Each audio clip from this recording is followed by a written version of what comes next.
Starting with the name of Allah Almighty, who is the master of the day of judgment, and a bundle of Durud Islam on beloved Prophet Muhammad sallallahu alaihi wasallam. Dear students, mathematics class 8, chapter number 1, sets exercise 1A, and question number 3 is find all the subsets of the following sets and separate proper and improper subsets. And A part is A is a set and M is the entry of the set. So students, subsets will be subsets is equal to empty set and singleton set. So students, proper subset is equal to 5 and improper subset it will be only 1. Improper subset is M. There are two subsets of set A. One is proper subset and second is improper subset. And students, B part of the same question is X and Y. B is the set and X and Y are its entries. So students, subsets will be empty set, X set, Y set, and Y in the set, and then students fourth will be X, Y. So students, these four sets are the subsets of set B, and proper subsets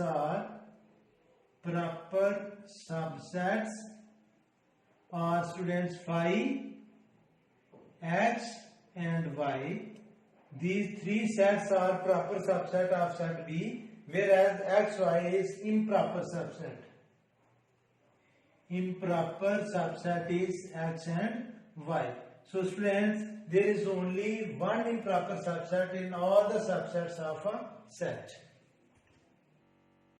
Students, C part, and the set C is equal to 2, 4 and 6, and we have to find all the subsets of this set. Students, look at the entries. Entries are number of subsets. Number of subsets, it will be 2 to the power of 3 and it will be 8. So students, there are 8 subsets, and then we have to separate proper and improper subset. So students, subsets of C is equal to, first will be empty set, then students 2, then 4, then 6, then students 2 and 4, then 2 and 6, then students 4 and 6, and at the end of 2, 4 and 6. Students, ये हम subset बनाते कैसे हैं? पहले हम लिखेंगे empty set, फिर single entries लिखेंगे, यानी कि 2 एक सबसेट बनेगा, 4 एक सबसेट बनेगा, 6 एक सबसेट बनेगा. फिर बच्चों हम 2 पेयर्स के नंबर के सबसेट बनाएंगे, 2 और 4 एक बनेगा, 2 और 6 एक सबसेट बनेगा, 4 और 6 सबसेट बनेगा, और एंड पर हम ये तीनों लिख देंगे तो ये भी सबसेट है. तो ये काउंट कर रहे हैं कितने सबसेट बने हैं? 1, 2, 3, 4, 5, 6, 7 एंड 8. इसमें ये जो 7 है ये प्रॉपर सबसेट है सेट सी के, और ये सिर्फ लास्ट वाला जो है वो इम्प्रॉपर सबसेट है. तो बच्चों हम लिखेंगे proper subsets is equal to 5, then 2, then 4, 6, then 2 and 4, then 2 and 6, then students 4 and 6, and these are the 7 proper subset of set C, and only there is one improper subset, and improper subset is last set, and it is only 1. So students, 2, 4 and 6, this set is improper subset of set C, whereas these 7 sets are proper subset of set C. Students, D part of question number 3, there is a set D and there are 4 entries, and we have to find all the subsets of this set, and then we have separate proper and improper subsets. So students, look at the entries of set D. There are 4 entries. So students, number of subsets of D will be 2 to the power of 4 and that is 16. So students, there will be 16 subset of set D and then we have to separate proper and improper subsets. So students, subsets of D will be, first will be empty set, then students हम single entries लिखेंगे set में, तो वो proper subset होगा, plus then students minus then multiplication then division. हाँ बच्चों, हम two entries लिखेंगे, प्लस और माइनस, पहले प्लस के साथ में तीनों को लिखूंगा, फिर माइनस के साथ लिखूंगा और फिर मल्टीप्लिकेशन के साथ लिखूंगा। तो ये जो डबल एंट्री के साथ है हमारे बच्चों प्लस एंड माइनस, फिर प्लस के साथ ही मैंने लिखना है प्लस एंड मल्टीप्लिकेशन, फिर प्लस के साथ ही लिखना है बच्चों प्लस एंड डिवीजन। इसके बाद स्टूडेंट्स हम माइनस लेंगे, माइनस और multiplication, then students minus and division, then students multiplication and division. अब बच्चों टू एंट्री से जितने भी हमारे प्रॉपर सबसेट बनते थे हमने बनाए हैं, अब थ्री एंट्रीज लेंगे। यानी मैं पहले लिखूंगा प्लस माइनस और मल्टीप्लिकेशन, प्लस माइनस और मल्टीप्लिकेशन, फिर बच्चों मैं प्लस माइनस और डिवीजन लिखूंगा, प्लस माइनस और डिवीजन, फिर बच्चों मैं लिखूंगा प्लस मल्टीप्लिकेशन और डिवीजन, प्लस मल्टीप्लिकेशन और डिवीजन। बच्चों ये दोबारा देखेंगे तीन एंट्रीज कैसे बनेंगी। पहले मैं ये थ्री एंट्रीज ये लिखूंगा, प्लस माइनस और मल्टीप्लिकेशन, प्लस माइनस और मल्टीप्लिकेशन, फिर प्लस माइनस और डिवीजन, फिर बच्चों प्लस मल्टीप्लिकेशन और डिवीजन, और फिर माइनस मल्टीप्लिकेशन और डिवीजन। एंड पर बच्चों मैं ये तीनों एंट्रीज जो है ये इकट्ठी करके लिखूंगा, यानी कि आखिर में ये तीन एंट्री के साथ आएगा माइनस मल्टीप्लिकेशन और डिवीजन। अब बच्चों तीन एंट्रीज भी हम कंप्लीट कर चुके हैं, और लास्ट में बच्चों जो इसका लास्ट सबसेट होगा वो ये चारों एंट्रीज होंगी, प्लस माइनस मल्टीप्लिकेशन और डिवीजन। अब हम काउंट करेंगे, ये जो हमारे सबसेट्स हैं ये 16 है, ज्यादा ये कम तो नहीं है, तो हम इसको काउंट करते हैं 1 2 3 4 5 6 7 8 9 10 11 12 13 14 15 और ये 16। और इसमें बच्चों सिर्फ इम्प्रॉपर सबसेट ये लास्ट वाला है, बाकी सारे सेट जो हैं वो प्रॉपर सबसेट हैं। तो मैं सिर्फ इम्प्रॉपर इसमें लिख देता हूं, इम्प्रॉपर वो है बच्चों प्लस माइनस मल्टीप्लिकेशन और डिवीजन, और rest of all the subsets are proper subset of set D. तो सिर्फ एक ही सबसेट में सेट इम्प्रॉपर सबसेट होता है, बाकी सारे इसमें प्रॉपर सबसेट होते हैं। क्वेश्चन नंबर 4 है, find the power set of the following.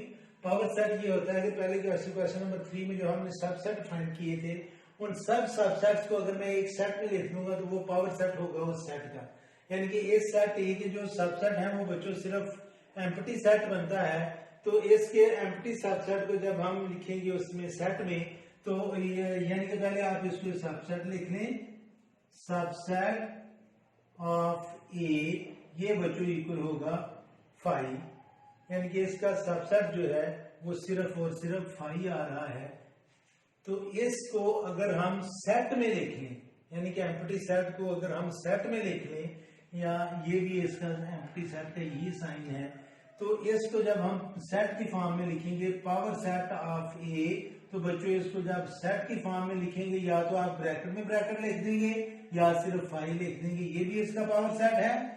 या आप इसको ऐसे भी लिख सकते हैं, सबसेट के अंदर आप सेट के अंदर आप ये एम्प्टी सेट लिख दें, तो ये इसका पावर सेट है। और जो पावर सेट है किसी भी सेट का वो एम्प्टी नहीं होता, वो सिंगल कम से कम वो सिंगलटन सेट होगा। अगर एम्प्टी सेट का हम सबसेट फाइंड करेंगे, पावर सेट फाइंड करेंगे, तो बच्चों वो एम्प्टी नहीं होगा बल्कि वो सिंगलटन सेट होगा।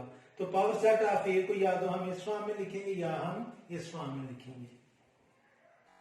Students, B part of question number 4 is L is a set and there is only one entry 2 and we have to find power set of L। तो बच्चों पावर सेट होता है subset of any set, तो यहाँ पर ये set का symbol power set के लिए, और पहला जो सबसेट है इस सेट का वो एम्प्टी है, और दूसरा जो इसका सबसेट है वो बच्चों 2 है। तो ये इसका पावर सेट है, और इस पावर सेट में 2 एंट्रीज हैं, एक एम्प्टी सेट है और एक ये इम्प्रॉपर सबसेट है एल का। तो ये दोनों जब मिल जाएंगे तो ये कौन सा बनेगा set, power set of L. अब बच्चों सी पार्ट है जी, m is equal to A and B, और इसका हमें पावर सेट फाइंड करना है। तो पावर सेट ऑफ m ये बच्चों इक्वल होगा, पावर सेट के लिए हम सेट का सिंबल यूज करेंगे, और इस सेट के सारे सबसेट हम इसमें लिख देंगे। तो इस सेट का पहला सबसेट होगा एम्प्टी सेट, दूसरा सेट होगा बच्चों इसका a, तीसरा सेट होगा इसका b, और चौथा सेट इसका होगा a b। तो इन सब सबसेट्स को अगर हम एक सेट में लिख देंगे तो ये पावर सेट ऑफ m बन जाएगा, और ये इसका आंसर है। Students, D part of question number 4, n is a set and there are 3 entries x, y and z, and we have to find the power set of n. And you should keep in mind that power set of a set is a set containing all the subsets of that set. यानी कि set n के जितने भी subset हैं उन subsets को अगर हम सेट की फॉर्म में लिख लेंगे तो वो पावर सेट बन जाएगा। तो ये हम लिखेंगे G power set of n is equal to power set के लिए हम ये सिंबल यूज करेंगे, और आगे इसके सारे सबसेट लिखेंगे।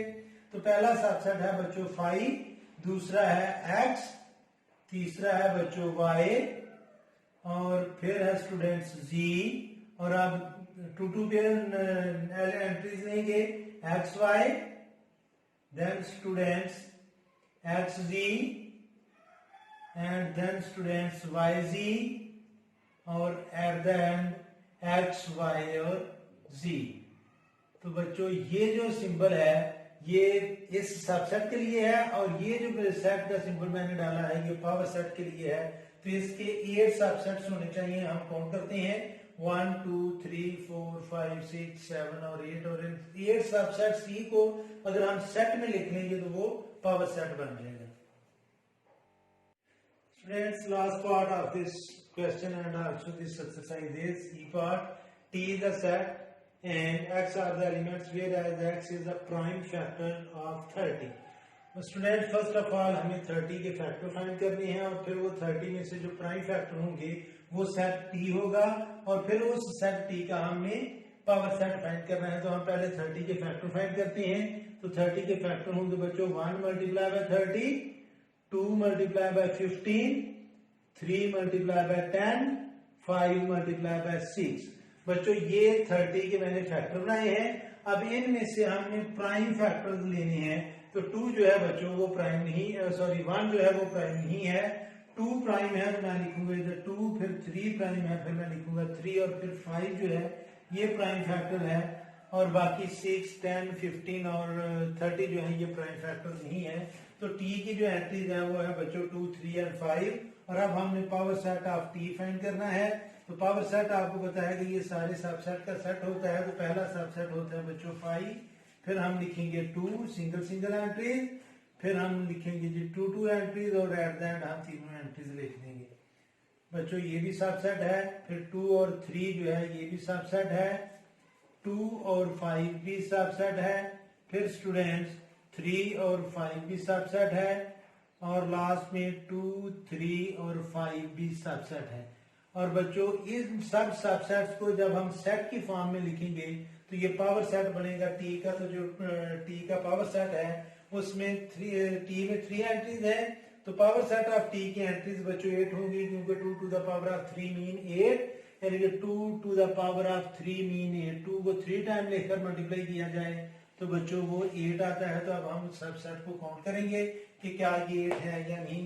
1 2 3 4 5 6 7 एंड 8। तो बच्चों ये पावर सेट है टी का।